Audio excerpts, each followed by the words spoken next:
In ancient times, it was not uncommon for kings and emperors to have harems full of women. There were many reasons why men wanted so many wives. In some cases, they just wanted company. In other cases, they wanted to ensure that they had an heir. But whatever the reason, this led to a lot of jealousy and competition among the women. You can only imagine the type of toxic environment that this created. Now, while there were many cases where a concubine or a mistress was able to rise up and become the main wife, the odds were usually stacked against them. It's not like they couldn't become queen if they weren't born a princess, but it was extremely rare. That being said, throughout history, there have been a few women who have defied the odds and gone from concubine to queen. Today, we will look at a few of these women and how they did it. Before we get started, be sure to hit the like button for more videos. Also, stick around until the end to learn about the woman who tricked her way into becoming the Queen of England. Catherine Parr. Catherine Parr is one of the most famous consorts of King Henry VIII. She was the king's sixth wife, but before she became queen, she was just a lowly servant. Catherine was born in 1512 and grew up in the household of the Duke and Duchess of Norfolk. When she was just 17 years old, she was sent to live with Henry VIII as one of his servants. This is where she met the king's illegitimate son, Henry Fitzroy, who would later become the Duke of Richmond. Catherine and Henry fell in love, and soon they were having an affair.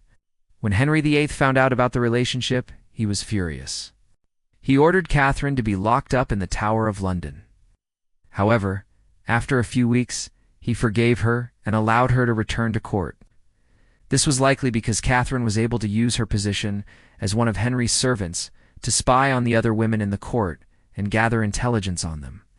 This would have been especially useful to Henry, as he was always trying to figure out who was plotting against him. After Henry VIII died in 1547, Catherine married Thomas Seymour, who was the brother of Jane Seymour. Jane was one of Henry's wives, who had died after giving birth to their son, King Edward VI. Catherine and Thomas had 2 children together, and then Thomas was executed for treason. Catherine then married John Neville, who was the 4th Baron Latimer, Eleanor of Aquitaine. Eleanor of Aquitaine is one of the most well-known queens in history. She was the wife of both King Louis VII of France and King Henry II of England.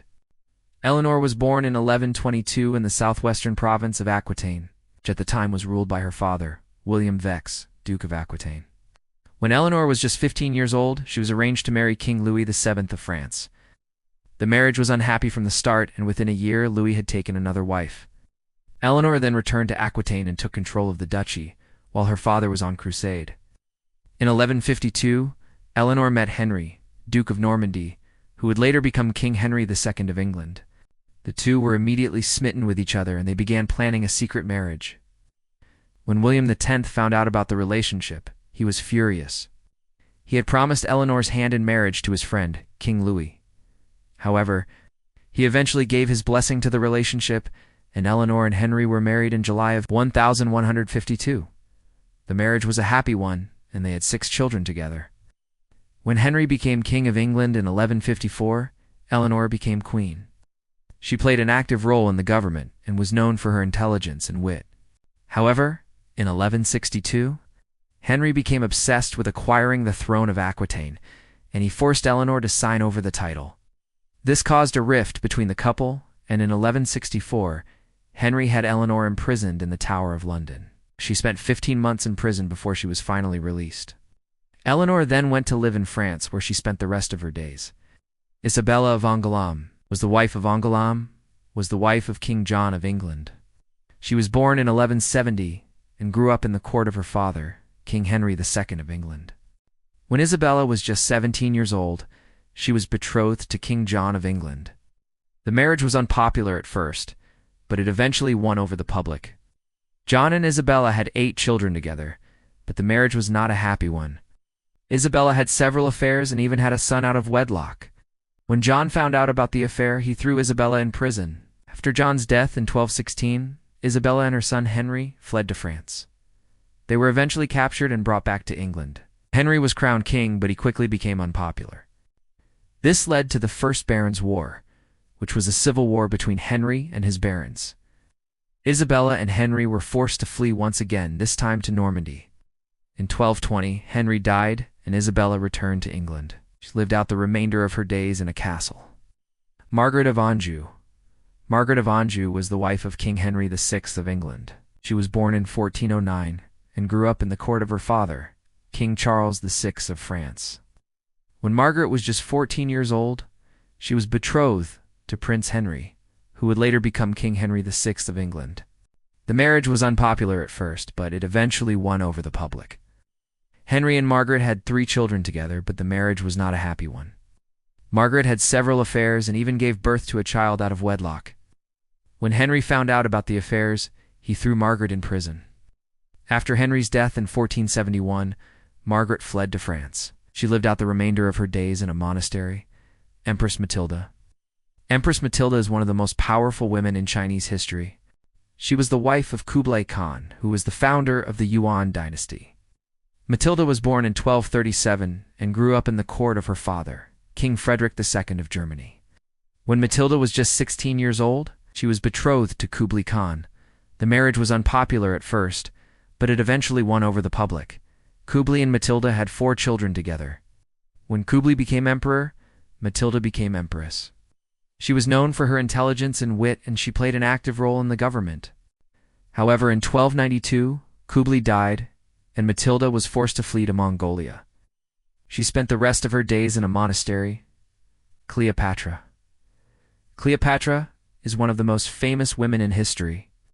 She was the last active ruler of the Ptolemaic Kingdom of Egypt. Cleopatra was born in 69 BC and grew up in the court of her father, King Ptolemy XIII of Egypt. When Cleopatra was just 14 years old, she was betrothed to her brother Ptolemy XIV. The marriage was unpopular at first, but it eventually won over the public. Ptolemy and Cleopatra had 2 children together. When Ptolemy died in 47 BC, Cleopatra became queen. She was known for her intelligence and wit, and she played an active role in the government. However, in 30 BC, Octavian, who would later become Augustus, defeated Cleopatra and her lover Mark Antony. Cleopatra was forced to flee to Syria. She spent the rest of her days in a monastery. Lady Jane Grey. Lady Jane Grey is one of the most well-known consorts of King Edward VI of England. She was born in 1537 and grew up in the court of her father, Henry Grey, Duke of Suffolk. When Jane was just 13 years old, she was betrothed to Guilford Dudley, who would later become the Earl of Kent. The marriage was unpopular at first, but it eventually won over the public. Edward VI and Jane had no children together. When Edward VI died in 1553, Jane became queen. She was known for her intelligence and wit, and she played an active role in the government. However, in 1554, Lady Jane Grey was forced to abdicate the throne in favor of Mary Tudor. She spent the rest of her days in prison.